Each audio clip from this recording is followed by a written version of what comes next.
দাড়িতে কাটিং করে ডিজাইন করা যাবে কিনা? দাড়িতে কাটিং করে ডিজাইন করা বলতে যদি বুঝান ওই যে ফ্রেঞ্চ কাট এটা সেটা, তাহলে এটা দাড়ির সাথে একটা তামাশা এবং মশকরা করা। নবী করিম সাল্লাল্লাহু আলাইহি সাল্লাম বলেছেন আফুল্লুহা, তোমরা দাড়িকে লম্বা করো, আর খুল্লুহা, দাড়িকে ছেড়ে দাও।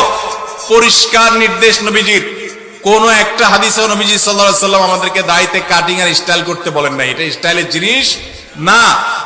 যারা দাড়ি রাখতে ইতস্তত বোধ করেন তাদেরকে বিনয়ের সাথে বলতে চাই, এটা পুরুষত্বের মার্কা। এটা কিসের মার্কা? আল্লাহ নারীর শরীরে যা যা দিয়েছেন, নখ আপনারটা বাড়ে, মহিলাদেরটাও বাড়ে। আপনার মাথার চুল আছে, তাদেরও আছে। আপনার শরীরের অঙ্গ প্রত্যঙ্গে যেখানে যেখানে যা যা আছে, লোম অবাঞ্ছিত সব তারও আছে।